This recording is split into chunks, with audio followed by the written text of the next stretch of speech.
Merhaba arkadaşlar. Bugün sizlere Prime View UI komponent kütüphanesini anlatmaya, göstermeye çalışacağım. Prime adı bana çok yabancı değil. Bayağı zaman önce işte bu bizim .NET tarafında Telerik, Kendo UI, DevExpress'te sanırım o tarz böyle bizim şu anda uğraştığımız UI kitler gibi değil, daha böyle nasıl söyleyeyim, daha kompleks yapılar aslında. Onları incelerken Prime'ı görmüştüm Java tarafında ve görüntüsü hoşuma gitmişti o dönem için. Böyle hayal meyal hatırlıyorum. Geçenlerde karşıma Prime View çıktı.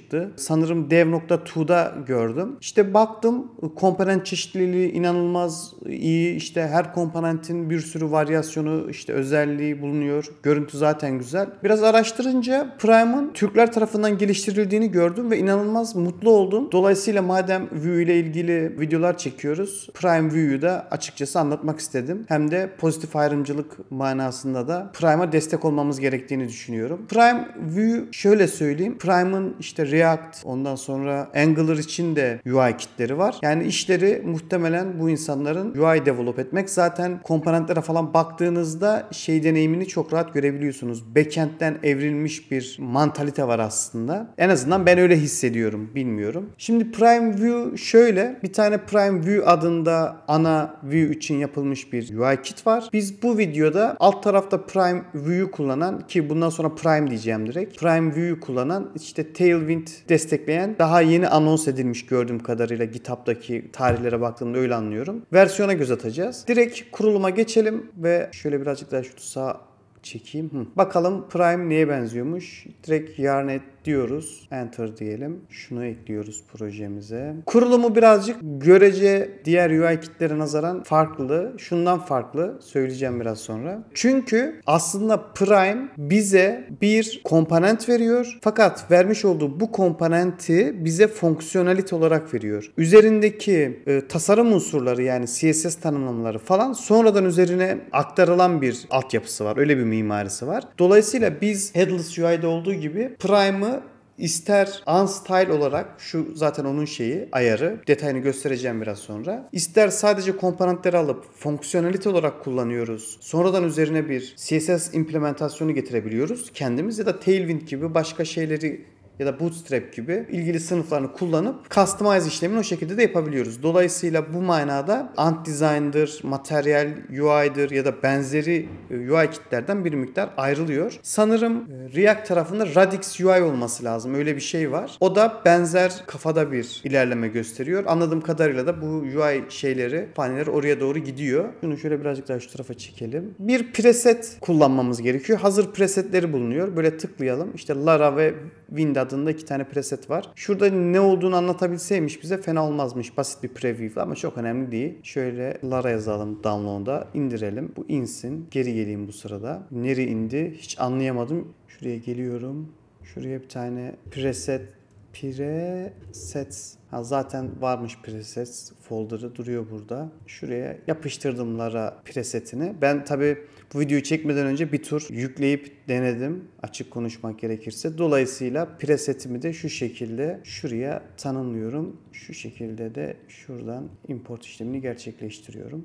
Artık burayla bir işim yok. Bunu ya da dursun şimdilik. Sonrasına bakacağız. Tabii biz bunları direkt yaptık. Öncesinde Tailwind'i de install etmemiz gerekiyor. Şöyle Tailwind'in de installation şeyini açalım. Nerede? Şurada. Yarn add Tailwind diyorum. Sonrasında initialize'ını yapıyoruz Tailwind'in. Enter'a basıyoruz. Sonrasında gidiyorum. Tailwind config'in içerisine tanımları buraya ekliyorum.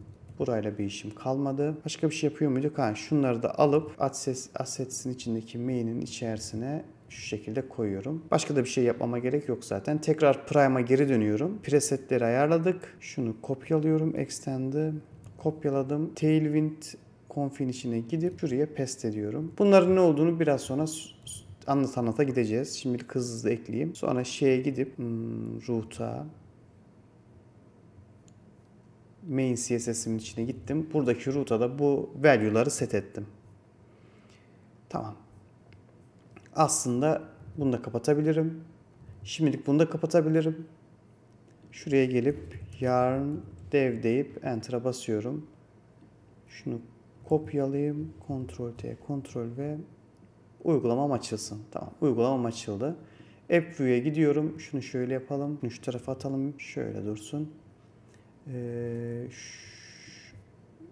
Şunları bir sileyim. Sildim. Şuraya da bir tane H1 Prime View yazalım. Onu burada görelim. Tamam. Şimdi şunları da silelim. Şimdi Prime'ın tekrar şu tarafa alacağım. Bir sağa bir sola atıyorum. Farkındayım ama yapacak bir şeyim yok şu anda. Komponentlerine gidelim. Bizim klasik buton komponentini şuradan bir kullanmayı deneyelim. Bunu buraya koydum. Bunu da şuraya koydum. Projeme gidiyorum. Evet, başarılı bir şekilde ilgili Prime komponentini ekranda render edebildim. Şuraya bir de şöyle bir şey yazalım. Neydi? MX Auto muydu? Şöyle ortada bir yerde dursun. Güzel. Önce biraz dokümantasyonuna bakalım ilgili komponentlerin. Sonrasında da üzerine konuşacağımız bayağı bir şey var. Gördüğünüz gibi aslında bir sürü varyasyonu bulunuyor komponentlerin. Sadece buton için değil, ben şöyle diyeyim. Benim için belirleyici olan bu tip UI kitlerde en önemli unsurlardan bir tanesi Data Picker. Nerede o? Buradan bir yerden bulalım onu. Data diyorum ya, Date Picker. Gördüğünüz gibi çeşitlilik inanılmaz fazla. Bunlara girip siz bakarsınız. Şuradan Date Picker'ı bulamadım. Calendar olarak geçiyor. Evet. Benim bu UI kitlerde seçim yaparken önem verdiğim konulardan bir tanesi Date Picker'ın aynı zamanda Time Picker'ı da içeriyor olması. Çünkü genelde şey oluyor. Sadece basit bir Date Picker koyuluyor ve Time Picker'ı biz ekstradan ekliyoruz. Dolayısıyla bir tane kutuda Date Picker, bir tane kutuda Time Picker oluyor. Aynısını kombin etmeye çalıştığımızda aynen şu şekilde bayağı bir taklatmamız gerekiyor. Dolayısıyla bu dahi var. Dediğim gibi her şeyde bunu göremiyoruz UI kütüphanesinde.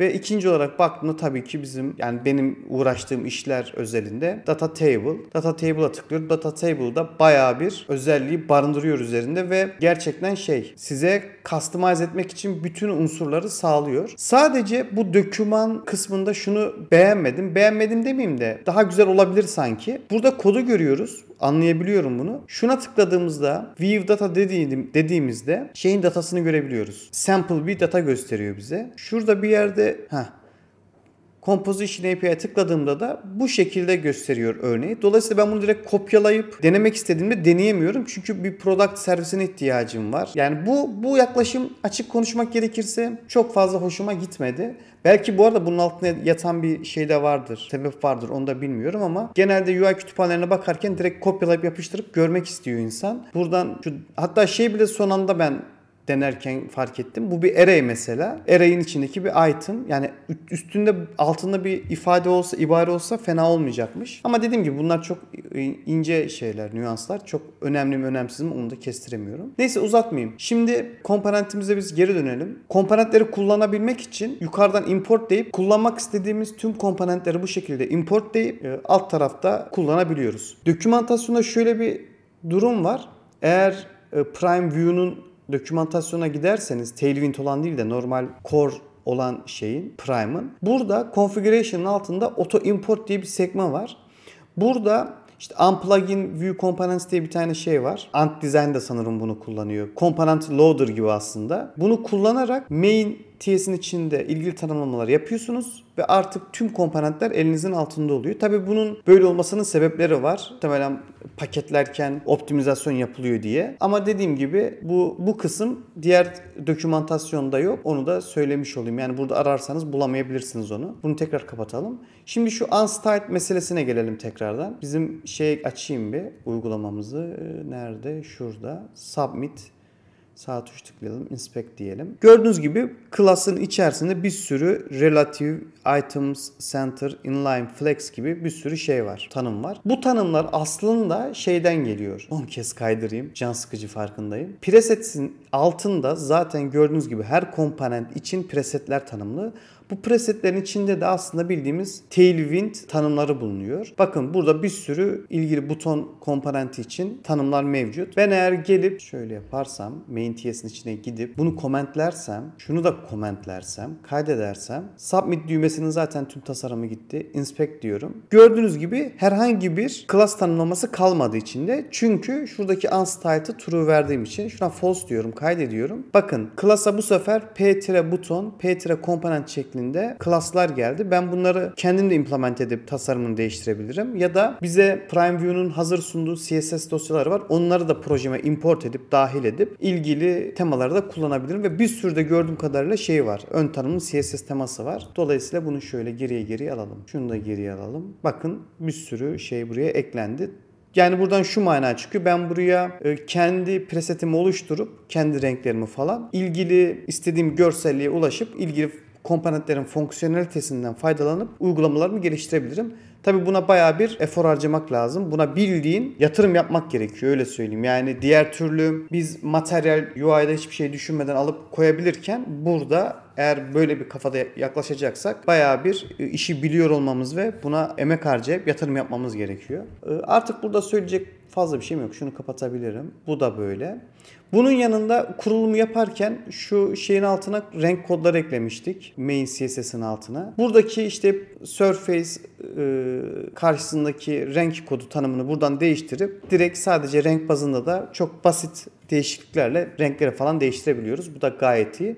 Sadece aklıma gelmişken söyleyeyim. Ben göremedim. Muhtemelen yakın zamanda da gelecektir. Şu Tailwind'i kapatalım. Komponentlerin arasında şey göremedim. Layout'la ilgili herhangi bir şey göremedim. Direkt normal bizim widget diyelim ya da komponent diyelim. Komponentler var. Yani layout'la ilgili bir komponent olsaymış harika olurmuş. Hatta ben bunu görünce, yani bu mimariyi görünce bunun üzerine güzel bir dizayn sistem oluşturulup çok güzel şeyler yapılabilir diye düşünüyorum. Muhtemelen gelecekte de yapılacaktır öyle şeyler. Prime'ın kendi şeyleri de bulunuyor. UI blokları. Hatta sanırım paralı versiyonda onları alıp onların kodunu alıp kullanabiliyorsunuz. Ücretsiz versiyonları da var. Hatta onlara da bir bakalım. Şöyle tıklayayım. Burada değil de sanırım şeydeydi o.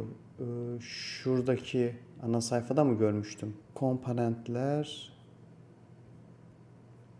Prime Blocks adında. Şuna Explorer diyelim. Burada işte free bloklara tıklayalım. Mesela şöyle bir blok varmış. Bunu kopyalayayım. Ne bunun görüntüsü neymiş? Şöyle bir görüntü. Geldim app.view'nun içerisine. Şuraya koydum. Kaydettim. Tabii imajı göremeyeceğiz ama bir şeyleri düzgün görüyor olmamız lazım. Images'ı göremeyeceğiz. Kötü oldu bu. Kaydettim. Gördüğünüz gibi böyle bir görüntü elde ettik. Bu görüntü beni kesmedi. Şimdi şöyle inelim aşağılara. Burada kategori ayırmışlar mı? Onu ayırmamışlar. Marketing diyor aslında. Bir kategori şey var. Dediğim gibi muhtemelen bu kısımlara yeni yatırım yapmaya başlamışlar. Mesela şunu alabilirim. Buralar gelişecektir. Zaten altyapı inanılmaz iyi çalışıyor. Dolayısıyla tabii şunlara kızdı bu sefer de. Ya da şunları ekleyebilirim. Ya 2 dakikada bir dakika şöyle yapayım. İşte bahsettiğim buydu aslında. Direkt hızlı bir şekilde deneyebilsem tadından yenmeyecek. Öbürü neydi? Input text. Şu V modelle işimiz yok. Kaydettim.